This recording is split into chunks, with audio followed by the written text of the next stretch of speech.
बहुत समय पहले एक छोटे से गांव में एक किसान रहता था जिसका नाम रामू था। रामू बहुत मेहनती और ईमानदार व्यक्ति था।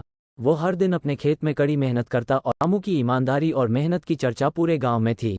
एक दिन रामू अपने खेत में काम कर रहा था कि अचानक उसे जमीन के नीचे कुछ चमकता हुआ दिखाई दिया। उसने उस जगह को खोदा और पाया कि वहां एक पुराना सोने का सिक्का था। रामू ने गांव के मुखिया के पास जाकर सोने का सिक्का दिखाया और कहा, मुझे ये सिक्का मेरे खेत में मिला है, लेकिन मैं नहीं जानता कि यह किसका है।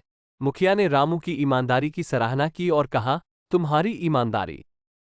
रामू ने सोने का सिक्का लेकर घर वापसी की और उसे सुरक्षित रख दिया। कुछ दिनों बाद रामू अपने खेत में फिर से काम कर रहा था कि उसे एक और चमकता हुआ सिक्का मिला। उसने फिर से वही किया और सिक्का मुखिया को सौंप दिया। इस बार भी मुखिया ने रामू की ईमानदारी की प्रशंसा की और सिक्का उसे वापस दे दिया। रामू की ईमानदारी का ये सिलसिला चलता रहा और उसे कई सोने के सिक्के मिले। उसने सभी सिक्कों को गांव के मुखिया को सौंपा और हर बार मुखिया ने उनकी ईमानदारी की सराहना की और सिक्के उसे वापस दे दिए।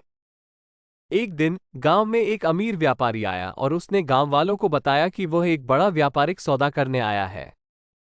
व्यापारी ने गांव में एक प्रतियोगिता रखी और कहा, जो भी सबसे अधिक ईमानदार व्यक्ति होगा उसे मैं एक बड़ी संपत्ति दूंगा। गांव वालों ने रामू की ईमानदारी की कहानी व्यापारी को सुनाई। व्यापारी ने रामू को बुलाया और उसकी ईमानदारी की परीक्षा लेने का फैसला किया।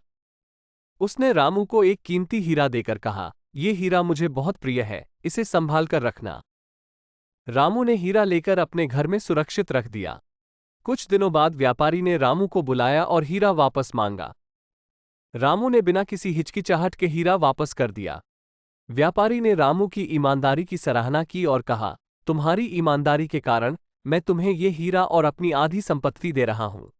रामू ने व्यापारी का धन्यवाद किया और हीरा और संपत्ति को स्वीकार किया। उसने अपनी संपत्ति से गांव वालों की मदद की और सभी के साथ अपनी खुशियां बांटी।